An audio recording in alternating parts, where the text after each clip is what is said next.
Happy men's day to all men. Yes, எப்போவுமே வந்து March 8 ஆனால் வந்து விமென்ஸ் டே அப்படின்னு வந்து எல்லாருக்குமே தெரியும்.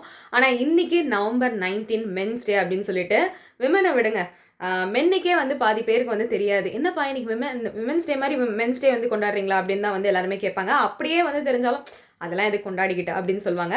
நம்ம எல்லாருக்குமே தெரியும், நம்ம எல்லாருமே வந்து சொல்லுவோம் it's not all men but it's always men அப்படின்லாம். But deep down we always know that நம்ம லைஃப்லேயும் வந்து ஒரு 10% வந்து நல்ல பசங்களாம் இருக்காங்க. இன்ஃபேக்ட் அவங்க நம்மளுக்கு நிறைய ஹெல்ப் பண்ணியிருக்காங்க, இல்லை அவங்க நிறைய கோ த்ரூ பண்ணியிருக்காங்க, வெளியே சொல்லாமல் வந்து அவங்களுக்குள்ளேயே வந்து நிறைய வச்சுருக்காங்க. இந்த மாதிரி நம்ம லைஃப்பில் கண்டிப்பாக ஏதாவது ஒரு மேனாவது அது மாதிரி இருப்பாங்க.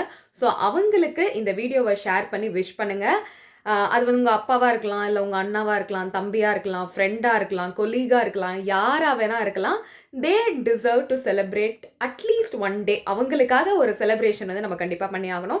செலிப்ரேஷன் அப்படின்னு சொல்லும் போது ஒரு கிராண்ட் கெஸ்டர் அப்படிலாம் இல்லாமல் ஒரு சாக்லேட்டோ இல்லை வந்து ஒரு ரோஸோ இல்லை ஏதோ ஒரு சின்ன கிஃப்ட் கொடுத்து, டே இன்னைக்கு மென்ஸ் டேடா, உங்களுக்கான டேடா, நீ இன்னைக்காவது வந்து கொஞ்சம் உன்னை பற்றி நிறைய பெருமைப்படுறா, நீ வர்த்துன்னு கொஞ்சம் ஃபீல் பண்ணடா அப்படின்னு சொல்லி இன்னைக்கு அவங்க வர்த்து என்ன அப்படின்றத வந்து நம்ம ஓப்பனாக சொன்னாலே அது அவங்களுக்கு ஒரு பெரிய கிஃப்டாக இருக்கும். பிகாஸ் நிறைய பேர் வந்து அவங்க லைஃப்பில் வந்து இன்னும் வந்து ஸ்ட்ரகிள் பண்ணிட்டு இருக்காங்க. ப்ரொஃபஷன் பேஷன் ரெண்டுத்தையும் பேலன்ஸ் பண்ணிட்டு இருக்காங்க.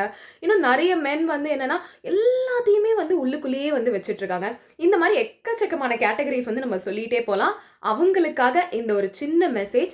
இன்னைக்கு உங்க டே, உட்காந்து ரிலாக்ஸ் பண்ணுங்க. கொஞ்சம் உங்களை பற்றியே நிறைய ப்ரௌடாக ஃபீல் பண்ணுங்க. நீங்கள் நிஜமாவே வர்த்து தான். ஹாப்பி மென்ஸ் டே.